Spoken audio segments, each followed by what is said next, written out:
Otherwise, it's all like that's a feed.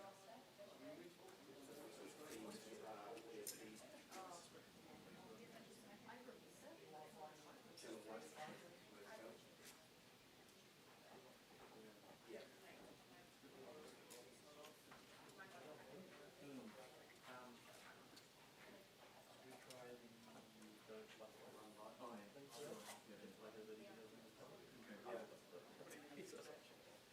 This one. Yeah. Oh, just one to see you. Yeah, so it's okay, cool. Yeah.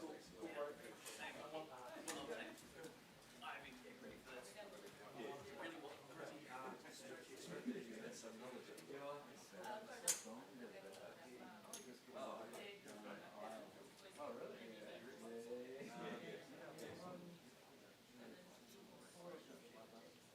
Yeah. And I used to go on stage. I haven't done that.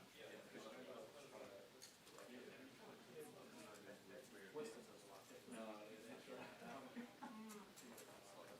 Yeah.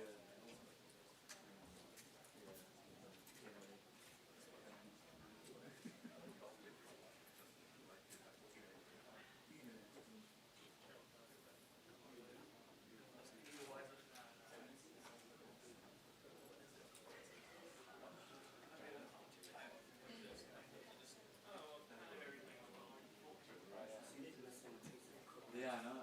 Yeah. See if you didn't notice.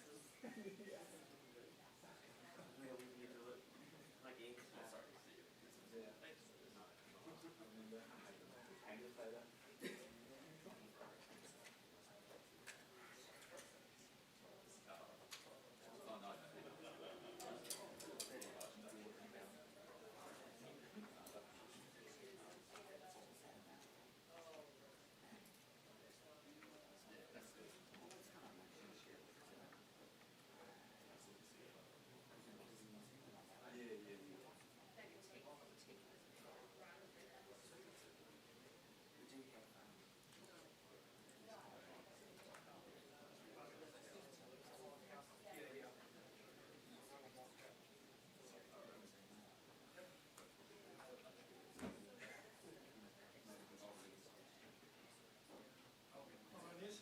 Soporific, how are you?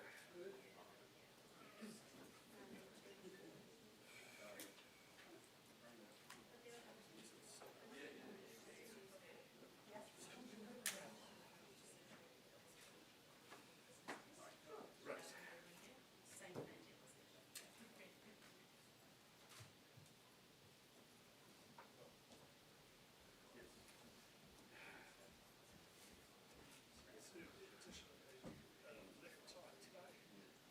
Sorry?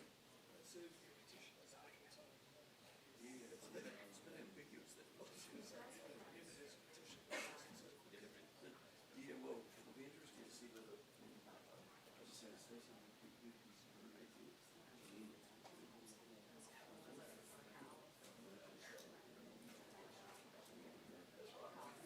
well, it's a country song.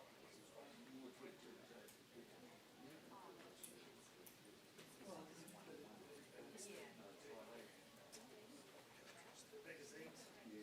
And the single is 3 or 4 bullets essentially to one of the chain or 3 magazine.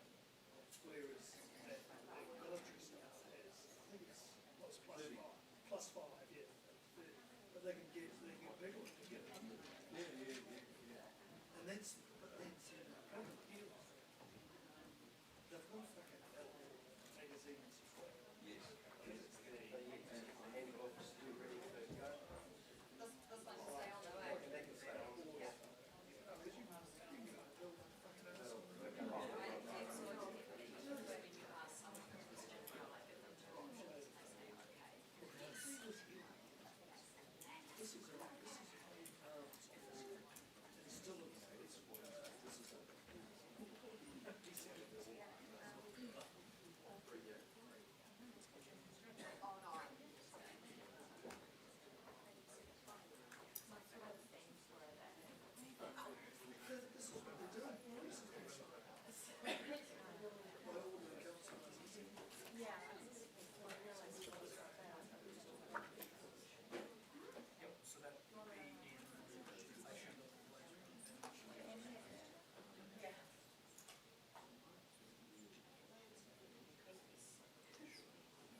I'm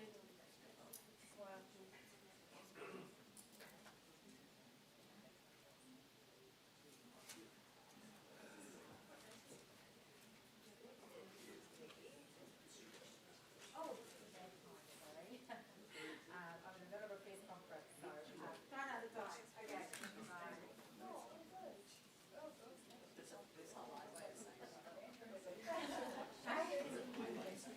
Yeah, that was close to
Welcome, everyone.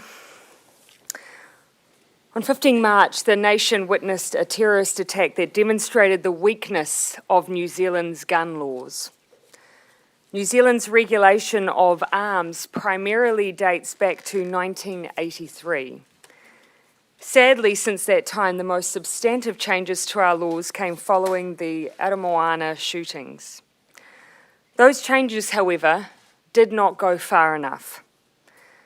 Successive attempts have been made and failed to change our laws since then. Those attempts were in 1999, 2005, 2012, and more recently through a select committee inquiry in early 2017. And still, none of the changes that have been made in the past dealt with one of the most glaring issues we have that sets New Zealand apart from many other nations: the availability of military-style semi-automatic weapons. The attacker on 15 March took a significant number of lives using primarily 2 guns.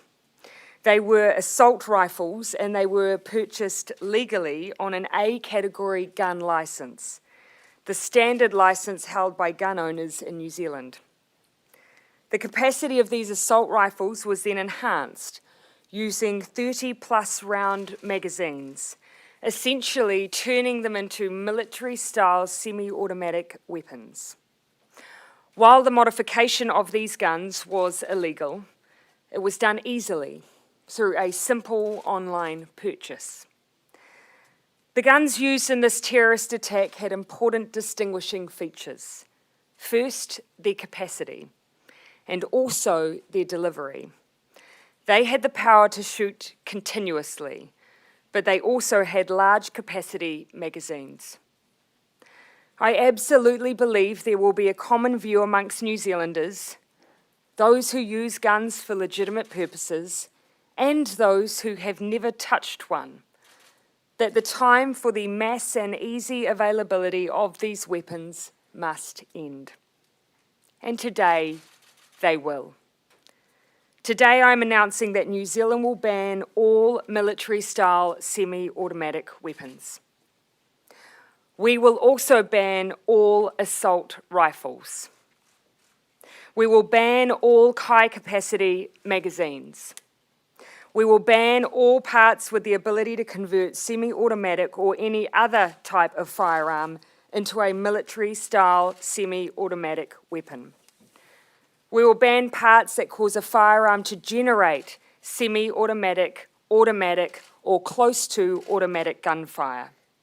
In short, every semi-automatic weapon used in the terrorist attack on Friday will be banned in this country. These changes will require legislation. That legislation is now being drafted and will be introduced under urgency. A shortened select committee process will apply, so I encourage all those who wish to submit to start now.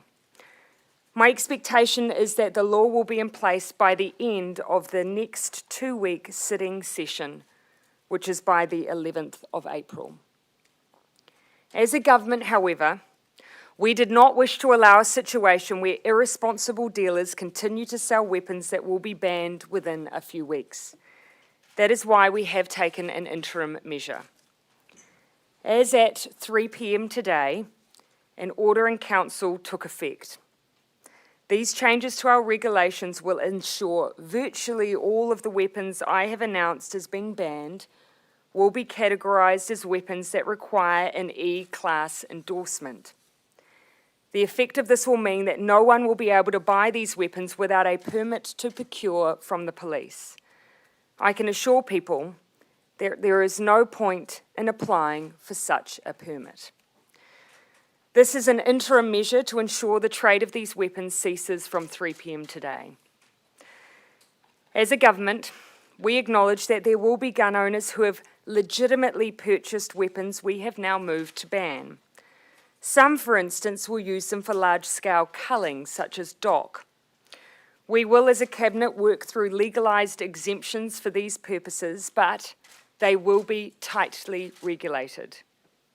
For others, these guns will now come out of circulation. I acknowledge and thank those retailers who have voluntarily ceased to sell military-style semi-automatic and assault rifles. You will have seen the collective issues we face as a country and reacted swiftly, and I thank you for that. For other dealers, sales should essentially now cease. My expectation is that these weapons will be returned to your suppliers and never enter into the New Zealand market again. For current owners of the weapons we have moved to ban, I acknowledge that many of you will have acted within the law. In recognition of that, and to incentivise their return, we will be establishing a buyback scheme. The details of this scheme are being developed in parallel to the drafting of the legislation to enforce the ban.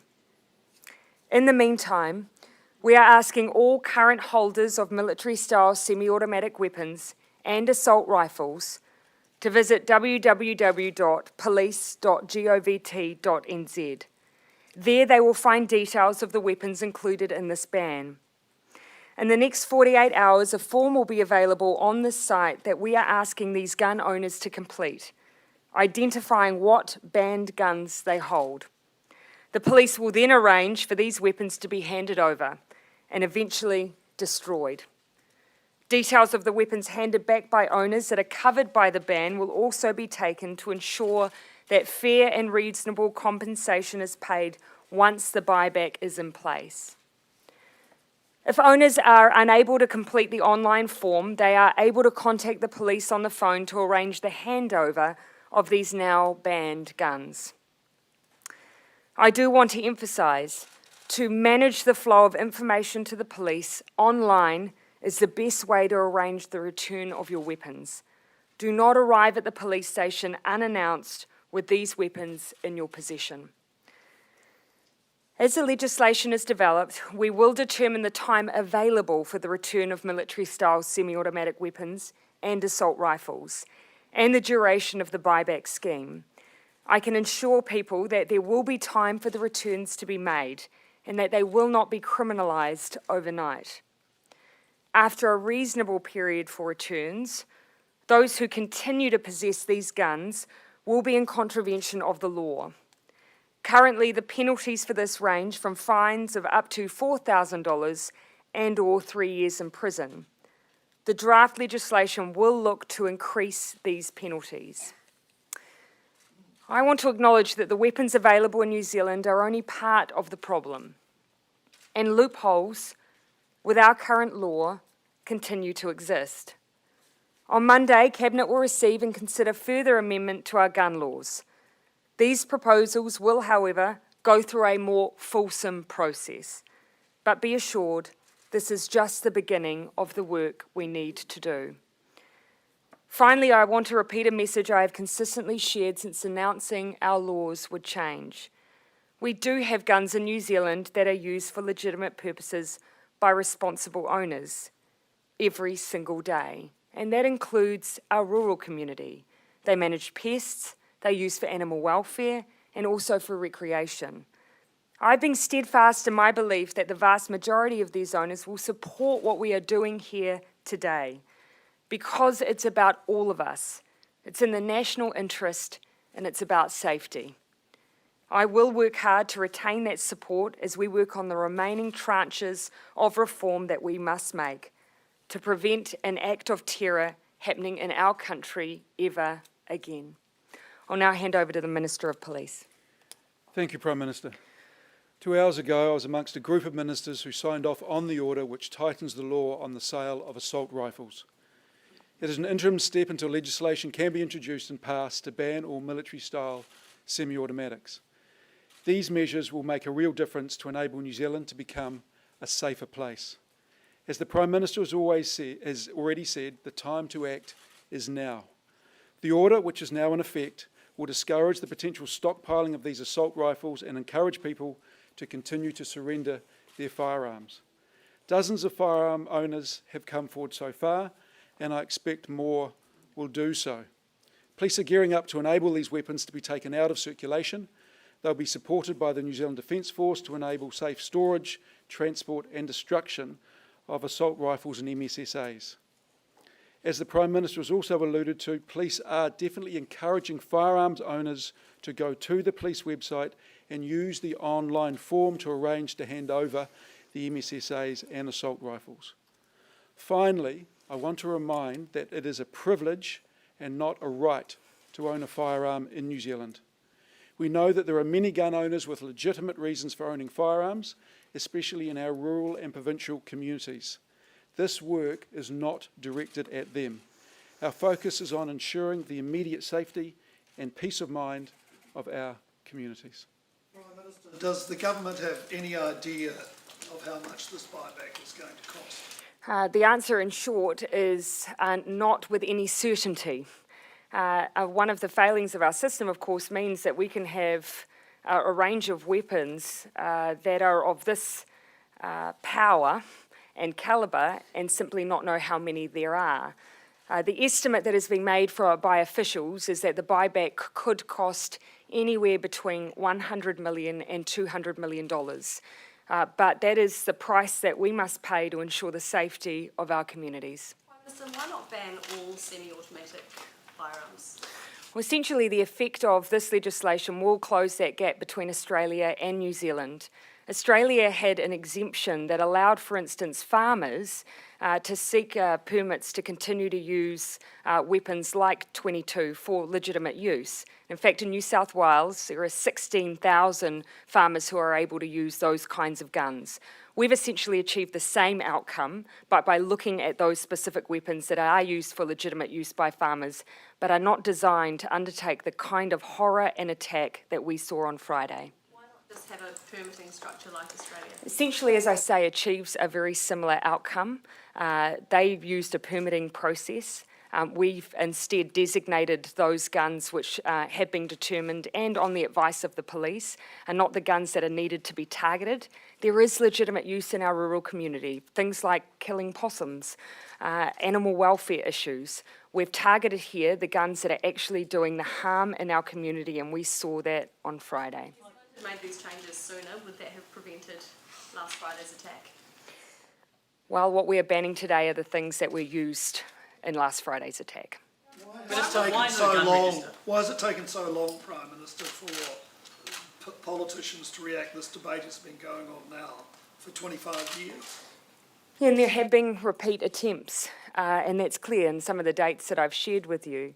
But though I think what's important now is that New Zealand public is galvanised, and I would hope that politicians are galvanised behind these changes. So why was the gun register not part of the changes today? Yeah, as I've said, what we've done here are taken out the guns out of circulation that are most critical to be addressed urgently. And that's what we've announced with essentially almost immediate effect. There is more to be done. In Tranche 2, we'll look at issues around licensing, issues around registration, issues around storage. There are a range of other amendments that we believe do need to be made, and that will be the second tranche of reforms yet to come. So a gun register is on the horizon? Issues around registration we will look at. Cabinet will receive a paper on Monday. I expect decisions to be made from there. I will be looking really directly to police, though, around the things that will make the biggest difference to them in their minds, and we'll look at some of the international evidence as well. We are really trying to target here those who seek firearms for illegitimate use, seek them for crime and to cause harm, whilst of course acknowledging that particularly in our rural communities, we do have legitimate use. People who apply for an E category, an E classification in this interim period? Sorry, what was that? What will happen to people who apply for an E classification during this interim period? My advice to them is that you're wasting your time. High capacity mags from being purchased. Why not require a licence for all ammunition? Because people can still walk into it with any licence or without a licence. What we're essentially doing is removing the ammunition that is used in the weapons that we simply should not be allowing access to in New Zealand, or should not be allowing access to in order to modify any other gun. I'll allow the Minister of Police to add to that. Yeah, it's dead right. The other thing is the Prime Minister alluded to, there's a second tranche of advice we're getting from the police, which is coming to Cabinet on Monday.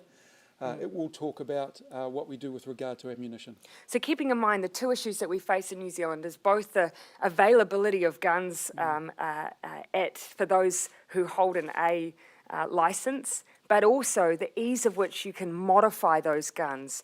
So we're taking out of circulation both the guns that can be modified in that way easily and that are designed to essentially take lives, as well as the magazines that allow that easy modification. Australia saw an increase in the theft of firearms during the buyback period. Australia saw an increase in the theft of firearms during the buyback period, with people stealing them and then basically handing them in for money. Is that something New Zealand's expecting, or should expect? Yeah, look, of course we're looking across at the experience of Australia and trying to learn from the process that they've gone through. What we hope with the buyback, of course, is that you stop a black market emerging around them by paying a fair and reasonable price that incentivises people to bring them in to the police rather than seeking another way in which to sell. Of course, when it comes to wider issues of theft, we'll do what we can to prevent that. Position that ways to check any stockpiles of people with weapons that haven't returned them? Of course, what we are looking to do is increase the penalty for those who will continue to have possession of these weapons by the time that the full ban has taken force and the period for buybacks is over. So those penalties will go up. And of course, it's an operational matter for police as how they choose to police that. But I imagine that will be one of the things on their mind. Excuse me, Prime Minister, if I could just add to that. The police do have the ability to go into any licensed dealer and ask for records. They will be doing that and check them off against those who have bought these types of weapons. Any idea how many assault rifles? Discretion when it comes to criminals handing back their weapons that may not be the licensed owner of those? Yeah, so the police, of course, have amnesty provisions. And I think it is important to keep in mind that even if someone has a weapon that we are not banning today, that they wish to return, they can do so, and an amnesty applies. We do want to encourage that users of guns that they have no use for anymore, even if they can't determine its origin or and even if they don't hold a licence, we encourage them to bring them into the police. We just ask that they contact the police before doing so. So people who illegally own MSSAs, perhaps are on the Category A gun licence. Amnesty applies. We just want the guns back. Concerned that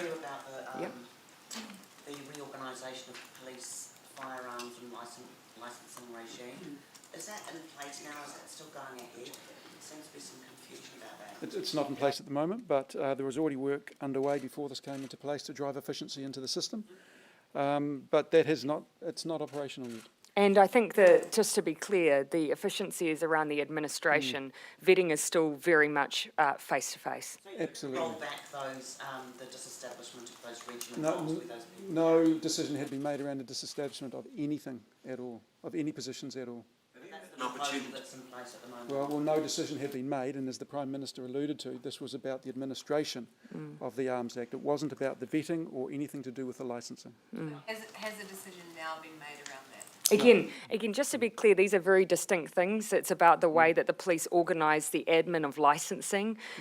They've looked to try and build some efficiencies in the way they administer the licensing. It hasn't changed the process of vetting, the face-to-face contact with licence holders. We are going to go through a second tranche of reforms where we'll be looking more widely at the Arms Act.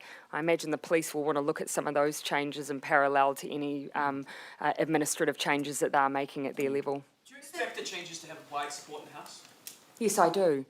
Look, it's not for me to determine that. We have briefed the opposition, but ultimately it's for them to determine their position. But our hope is that we will have consensus in the House. When you talked to the opposition, was there a perspective that they were on board with it? Oh, look, certainly what I gleaned from the conversation certainly seemed supportive, but again, it's not for me to determine their position or stance. I'm sure they'd welcome being asked. Can I ask the Minister whether it's still the police's intention to disestablish 400 arms officers and their staff by August? Barry, that was never the police's intention. They were out consulting around changes to the administration of the Arms Act. As the Prime Minister has alluded to, this was nothing to do with the vetting. This was nothing to do with anything that would have made it easier to get a licence in any way, shape or form. As the Prime Minister again has said, there was still going to be face-to-face interviews, there was still going to be arms officers checking security in licence holders' places. So nothing has been sorted. It was out to consultation. And as far as I'm aware, no, as far as I do know, that consultation has not been completed yet. But this was about, again the Prime Minister has said, driving efficiency in the administration of the Act. Barry, essentially what we were being advised is that not everyone was necessarily engaged full-time in the processing and administration, so the police were just looking to build more efficiency in the system. Very much a matter for them though, obviously. Some of our reporters are just texting me saying they're still able to buy extended magazines online through Gun City. Should that have stopped by now? Oh, look, of course, those are things that we are banning. But what we're able to do with the Order in Council is cover off those weapons that people are able to procure in which to add on some of these supplementary accessories. So that's the focus of the Order in Council. We are, as I understand, police are now in direct contact with dealers, advising them of these changes. A little bit of a time period. Well, we're obviously trying to move as quickly as we can. That's why an Order in Council moved in 3 that did focus on the weapons themselves. The ban will be part of the legislative process for all of the accessories. Could Gun City be fined for that? I'd need to check exactly with police. Again, we've focused on the weapons with the Order in Council because that's what we're able to do. Accessories we're having to ban through legislation. But is that the buyback could cost $100 to $200 million? Is there any idea how many guns that represents? Of course, varying prices across a range of these weapons. So I haven't got a precise number. I'm sure that the officials have had to use some estimates. But again, we're very much in the dark as to how many of these are in circulation. Have you had any sort of briefing on the licensing application of the alleged gunman? Have we had any, sorry? Any briefing about his licensing application? That I'm not really in a position to share that kind of information at this point. That very much is for the police, and I imagine they consider that part of the investigation. So I'll leave questions like that for them. Would it be concerning if police did not visit his home before granting him that application? I understand that he had a legal licence, but again, any more detailed questions, I wouldn't want to expand on. Those are matters for the police. Can I just say one thing with regard to a question over here? You saying that reporters can buy these extended magazines. As the Prime Minister has alluded to, these are going to be illegal in 3 weeks' time. So don't waste your money. Just to clarify, what is happening to that E-classification in this interim period? Are police going to still approve people who apply for that? If I apply for one tomorrow, would that be okay? Is there any rule change? Of course, you need to make an application that would then sit with the police, and I can assure you that that would be a fairly pointless exercise. More of the fact that it would take people too long to get it, and by the time they got it, it would be too late, rather than any substantial change. Yeah, again, obviously it's an application process, and we will be banning these in law in 3 weeks' time. So there is essentially no point in applying. You can imagine that the police might have other priorities in that 3-week period than processing such applications. Would you be directing police to say maybe hold off on granting any of these? Again, I think I can say with absolute assurity, it is absolutely pointless for anyone to apply. You talk about the second tranches. Is Yeah. there any chance that those reforms will look to extend to air rifles that you don't require a licence for, such as like slug guns? Look, people may well, in their submissions, raise any issue that they choose over the period of gun reform. As I've said, though, our focus really is around issues of licensing, registration, a number of issues that were brought up in, for instance, the 2017 inquiry. I don't believe that was one of them, but people will be free to share their views. Just on the buyback scheme, obviously Australia and places like Brazil have had this in place before. Will you be seeking international advice Yes. from others that have done this to help you guys through it? We already have. What was their advice? Well, obviously we've incorporated some of the thinking into the way that we were arranging some of what we're doing, keeping in mind slightly different set of circumstances in the 1990s. We've got a number of more electronic means of operating than they would have then. But we are taking some advice, particularly around things like when you have a buyback running alongside an amnesty, how you give really clear direction across the country over what's in and what's out. In Australia, the buyback was financed by Medicare. Yes. Is there any thought to using a similar levy? You're right, it was. We haven't had specific conversations over precisely where the funding for the buyback will come from. Obviously, that's something the Minister of Finance is working with Treasury on. We will have more detail at the time that we have the draft legislation available. It's likely we'll be able to share that thinking. Will compensation for gun owners surrendering their weapons date back to March 15? So people between then and 3 p.m. today, will they still be compensated? So who bought their guns, but it's a set who bought their guns between 15th and the 3 p.m. today, you mean? And people who voluntarily surrendered their guns? Already? It will be from essentially today. Those who have voluntarily surrendered their guns have done so under the amnesty, not the buyback. Mr. A senior police officer has suggested to me that a ban like this can, and it has in the past, seen a whole lot of guns disappearing from the radar, going underground, so to speak, on the black market. These guns already aren't on the radar, Barry. So you're not concerned that people who do possess these guns will simply, the guns will drop out? Of course, we of course need to be mindful of guns that are not legal in New Zealand. We're of course already mindful of that. The issue we have is at the moment these guns, which have the power to kill en masse, are able to be legally purchased or very easily modified in order to be used, as we saw on Friday. Our focus is removing that ability, and I can tell you the police are hugely supportive of those efforts. Are you confident that police followed good procedure when granting the alleged gunman his licence? Again, that is not something I am going to go into while there is a live investigation underway. That is not to say that the process wasn't followed. It's simply that I'm not in a position to talk about the detail of an investigation. Is there any concern that given the legislation is going through Parliament so quickly, that some people won't be able to give their say on it or have their submission, or the public won't be adequately consulted? I think we as a government feel absolutely confident that the vast majority of New Zealanders will support this change. I feel incredibly confident of that. Can you, can you explain as part of the Q&A that says one of the options for people who have an A category firearms licence who own MSSAs, they could sell or gift the firearm to a person who has an E category? I think essentially someone with an E category is already able to hold those weapons. That's very much temporary. Of course, that person who may then be in possession of it as for sale or a gift would still have to hand it back in. So technically all we're doing is covering in the Q&A all of the legal possibilities that someone may engage in. I wouldn't particularly advise it. It just means double handling. It'll have to come into the police eventually. But in order to do that, they still need a permit to procure from the New Zealand Police anyway. Yeah, so again, it's just us covering off every single option that may occur. I consider it unlikely. A bit of chatter from the NRA about New Zealand changing its gun laws. What's your message to that organisation? That in our minds, this change will have the vast majority of support from New Zealanders, and I include New Zealanders who hold gun licences. In fact, I've had people unprompted tell me that they own guns, they use them for legitimate purposes, members of our rural communities, and they support what we're doing. Back on the permit, it's a permit that can be gotten online, something that you ushered in, Prime Minister. Do you I just want to address that, if I may. I've seen reports that that we have somehow changed substantively the process for applying for gun licences in New Zealand.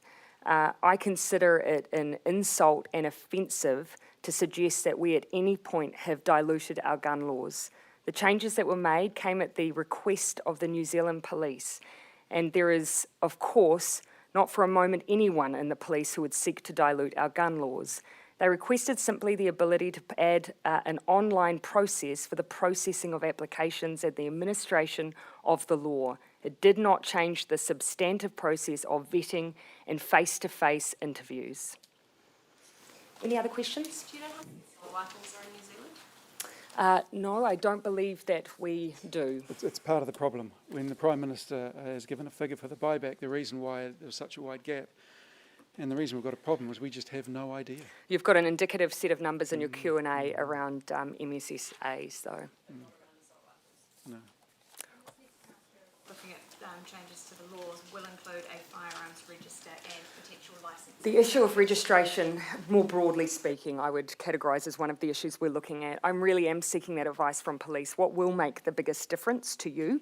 And giving them ample opportunity to give us advice on issues of registration.